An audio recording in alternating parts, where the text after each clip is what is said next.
Semuanya, selamat malam. Oke, aku langsung share screen aja ya. Udah kelihatan ya? Udah. Oke, baik. Hari ini kita akan membahas mengenai kejang demam. Nah, tentunya kejang demam ini seringkali ditemukan di IGD ya. Dan kebanyakan orang tua itu pasti panik banget kalau misalnya anaknya kejang demam. Nah, makanya ini penting banget untuk kita sebagai dokter umum itu menguasai kejang demam dari diagnosisnya sampai terapi dan juga edukasi. Nah, di pada umumnya orang tua ini pasti banyak pertanyaan nih kalau pas misalnya anaknya datang kejang-kejang, kemudian langsung dibawa ke IGD, langsung pasti tanyanya banyak banget. Misalnya, "Dok, ini anak saya kenapa? Apakah bahaya? Apakah nanti anak saya bisa bisa jadi cacat atau bisa meninggal?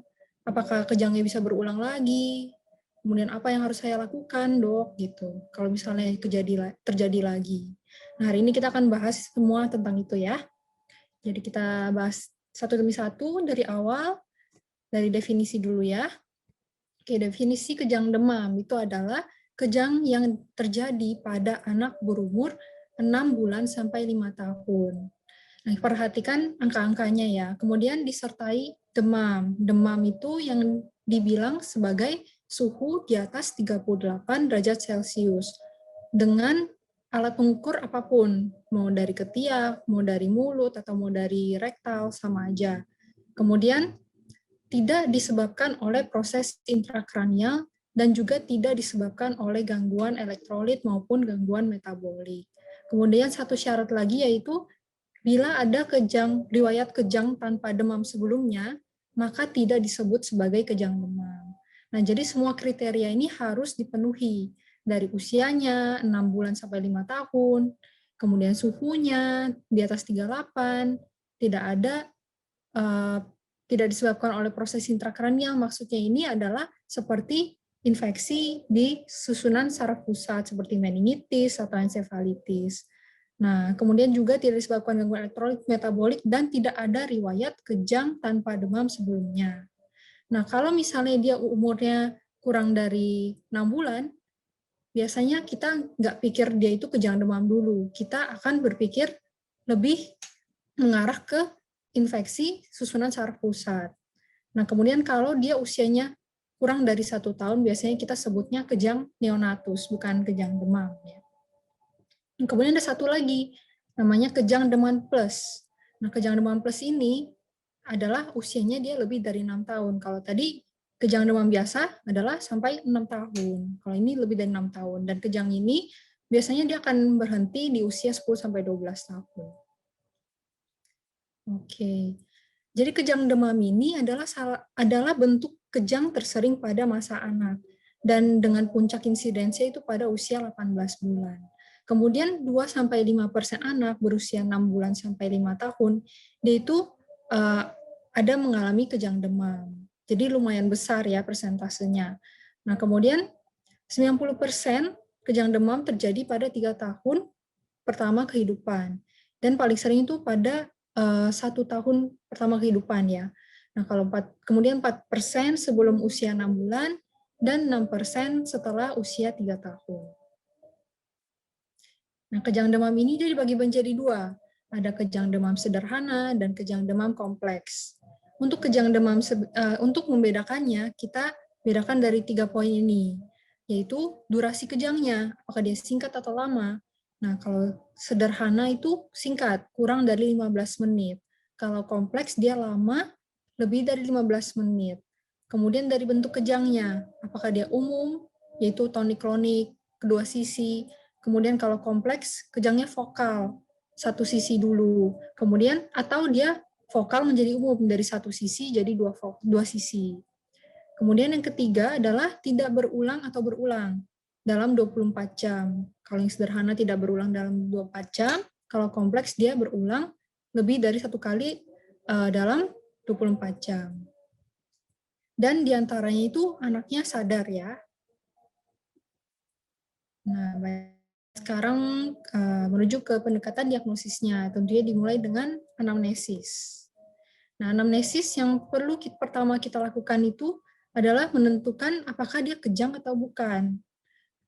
Kalau pada dewasa kan ada yang namanya malingering, kayak dia pura-pura kejang. Nah, kalau anak biasanya nggak bohong lah ya anak ya.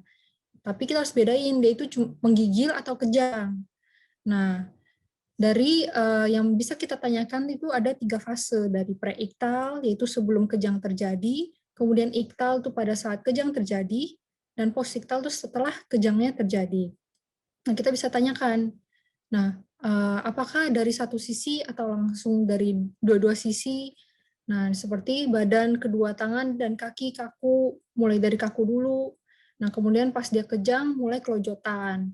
Terus ditanya bentuknya. Bentuknya yang tadi yang vokal atau umum. Kemudian durasinya berapa lama. Kemudian apakah ada gangguan kesadaran. Jadi pas pasien lagi kejang, kita panggil-panggil, apakah ada respon, apakah seperti ada bayinya lihat ke cahaya yang diberikan atau respon kepada suara. Nah, kemudian postiktalnya kita tanyakan apakah pasiennya langsung sadar atau ada kejang lagi, atau pasiennya tertidur setelah kejang, kemudian dia sadar kembali setelah beberapa saat. Kemudian kita tanyakan juga berapa kali kejang dalam 24 jam untuk tentukan apakah dia kejang sederhana atau yang kompleks. Kemudian juga yang penting adalah suhu saat kejang. Nah, ini kita coba lihat satu video ya. Nah, ini pasiennya kelojotan ya, matanya mendelik. Nah, ini orang tuanya menenangkannya, dijagain, jangan ditinggal, terus dimiringkan supaya mengurangi risiko untuk tersedak. Nah, ya bisa lihat ya, terus mulutnya juga ada kelojotan ya. Seperti ini ya, yang bilang kejang. Nah, ini kejangnya umum karena kena dua sisi. Oke. Oke, kita lihat yang positifnya. Nah, setelah itu, setelah beberapa saat, pasiennya tertidur. Ini udah postiktal. Oke.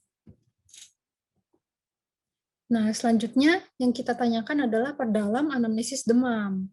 Kita tanyakan onset demamnya, dia itu dari kapan, kemudian suhunya apakah ada diukur, suhunya berapa, kemudian penurunan kesadaran apakah ada, kemudian kejangnya terjadi lebih dari 24 jam setelah demam atau tidak. Jadi tanyakan demamnya dari kapan, terus kejangnya juga dari kapan. Terus kita hitung apakah dia lebih dari 24 jam atau selangnya cepat gitu. Kemudian kita tanyakan riwayat kejang sebelumnya, riwayat kejang di keluarga, riwayat kejang ini bisa berupa epilepsi atau kejang demam juga ya. Kemudian defisit neurologis pasca kejang, yaitu seperti hemiparesis, bicara pelo, gitu ya. Oke, selanjutnya yang penting itu kita cari penyebab demamnya. Nah, pada umumnya paling banyak itu seperti otitis media, kemudian infeksi saluran napas, gastroenteritis, dan ISK. Maka kita tanyakan apakah ada gejala seperti batuk pilek, nyeri telinga, keluar cairan dari telinga, kemudian sesak, napas cepat, dan juga nyeri berkemih buat ISK ya, gangguan BAK, kemudian diare untuk gastroenteritis, kemudian juga apakah ada riwayat imunisasi. Siapa tahu sekarang demamnya itu disebabkan oleh ini KIPI pasca imunisasi. Nah, kemudian kita juga perlu singkirkan penyebab kejang lainnya. Nah, kita tanyakan muntah proyektil, nyeri kepala, ini menunjukkan kemana? Ada yang bisa jawab, boleh di chat ya, atau mau langsung jawab juga boleh. Nyeri kepala, muntah proyektil menunjukkan apa?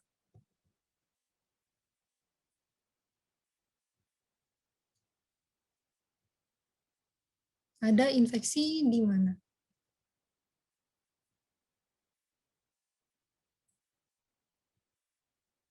Ada yang bisa jawab? Nah, ini dia tuh infeksi sistem saraf pusat ya, seperti meningitis. Karena triasnya kan ada 3, demam, nyeri kepala, kaku kuduk ya, tambah kaku kuduk. Kemudian kalau ada peningkatan tekanan intrakranial, bisa ada muntah proyektil. Nah, kemudian diare muntah, ini menunjukkan apa? Kira-kira diare muntah itu bisa nyebabin apa sampai pasiennya kejang? Mungkin dari gangguan metabolik, ada yang bisa jawab? Nah, ini adalah gangguan elektrolit ya. Nah, karena cairan banyak keluar, elektrolit juga ikut keluar dari diare dan muntah. Kemudian riwayat nutrisi, kenapa penting? Untuk menyingkirkan adanya hipoglikemia. Kemudian kita tanyakan ada riwayat trauma kepala enggak, kemudian gangguan neurologis, seperti lemah sisi tertentu, bicara pelo, dan gangguan kesadaran, dan juga intoksikasi. Oke. Kemudian pada pemeriksaan fisik, yang pastinya kita cek dulu ABC-nya ya, sekalian sama tata laksananya dari airway, breathing, circulation, kemudian GCS-nya kesadarannya berapa, apakah dia sedang penurunan kesadaran, kemudian TTV-nya penting sekali ya, pas kejang itu pasti tensinya naik, HR-nya naik, kemudian suhunya juga naik. Nah, kemudian pemeriksaan head to toe, pemeriksaan umum. Dari kepala kita lihat ada bentuk kepala yang tidak normal atau tidak, mungkin dia ada trauma kepala atau ada hidrosefalus, kita juga cek ini ya, apa lingkaran kepalanya, kemudian ubun-ubunnya apakah menonjol, membonjol atau tidak. Nah, kemudian matanya apakah ada dilatasi pupil, gerakan mata dan kelopak matanya cepat, yang mendelik seperti itu kayak lagi kejang.